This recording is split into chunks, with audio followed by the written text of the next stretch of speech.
People aren't using their landlines in their homes anymore. And there are so many things we do now, remotely, on the move, untethered. It's really quite extraordinary. What makes a human being, among other things, is the ability to communicate. Wherever you travel, wherever you go, the expectation that you are connected. It's changing the way we live our lives, the way we communicate, the way we have friendships, the way we get our job done. And Inmarsat is part of that.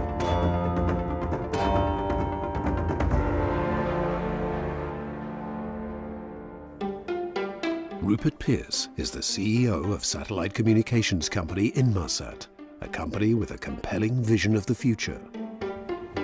A future in which we're all connected, everywhere.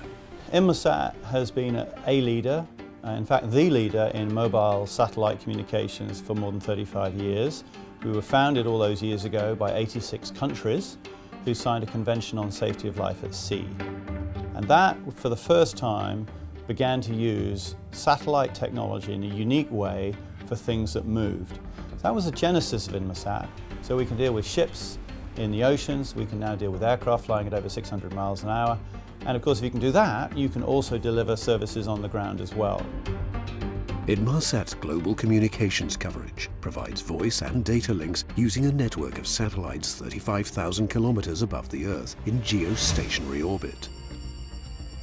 Their services underpin industries and endeavors that require highly reliable connectivity in the remotest places and the toughest conditions.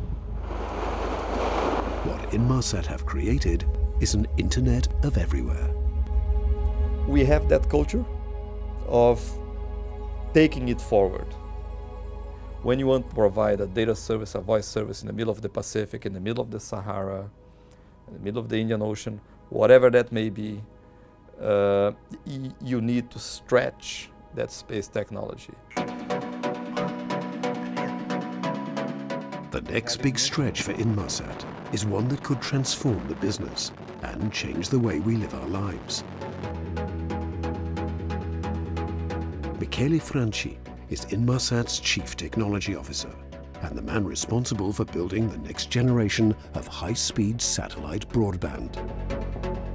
It's a project bringing together experts all over the world, taking years of preparation and $1.6 billion of investment by Inmarsat. The new network is called Global Xpress. So GX is actually about giving easy, thoughtless, seamless access to broadband quality communications wherever you are, to professional or individual users, to passengers on a ship, to crew members on a ship, to passengers on an airplane, to journalists in the field, to servicemen and women in the armies and the navies of the world. To achieve seamless coverage, Global Xpress uses 3 state-of-the-art Inmarsat 5 satellites, placed 35,000 kilometers from Earth, each covering a region of the planet at higher speeds than ever before.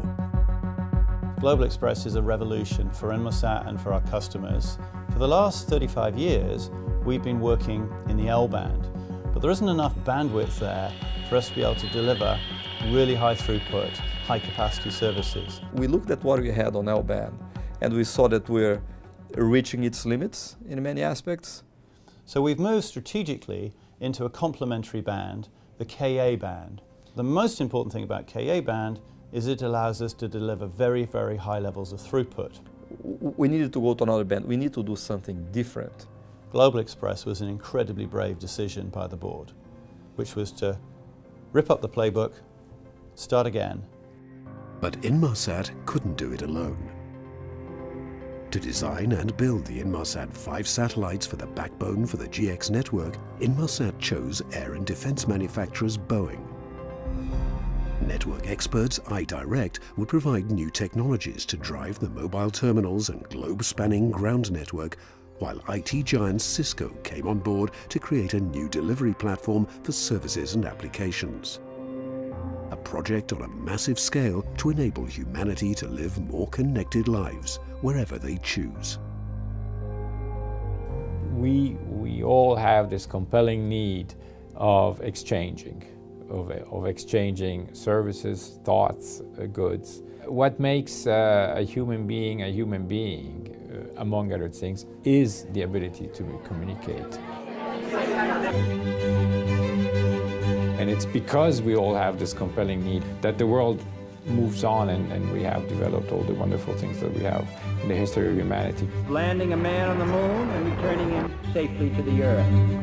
We used to communicate to people that were in the same village as us, and then in the same region, and then we went further and further.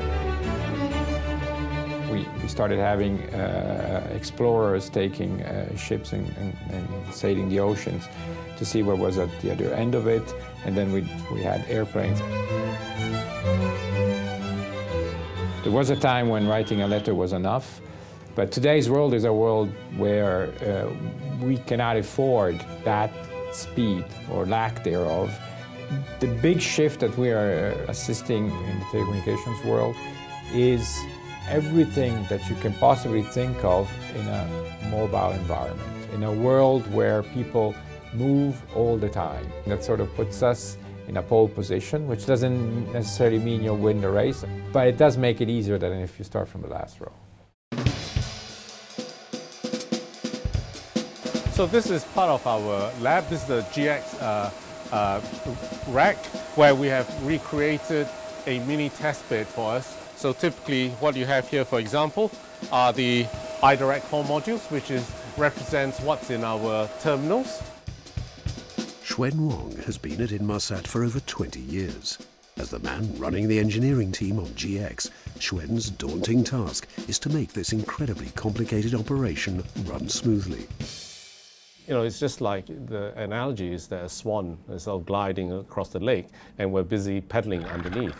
At each stage, there are challenges, but we knew that we did the right thing, and through hard work and experience, we've got there.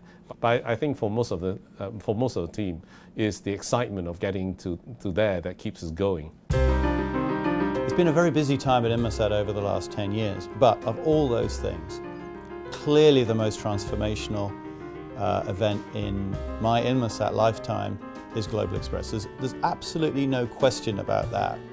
The coming months will be a key time for Inmarsat as they launch the third satellite in the i5 Global Xpress constellation and bring the global network into commercial operation. We know GX does what we hope it will do.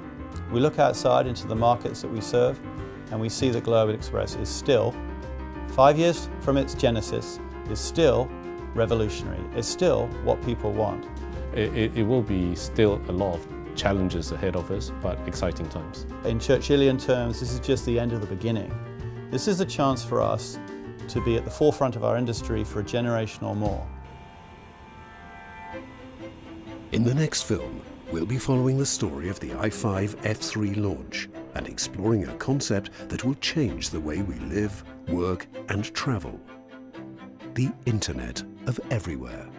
You spend years making the business case, procuring, designing, manufacturing, testing, creating the ground segment, putting the antennas in place, the data communications network, making sure that the satellite is right.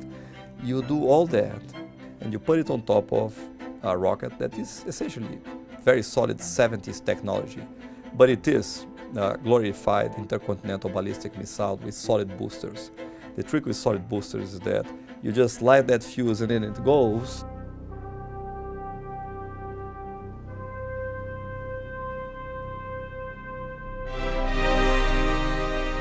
You know, we are almost there. When you can see the finishing line, you get that anxiety, butterflies in your stomach.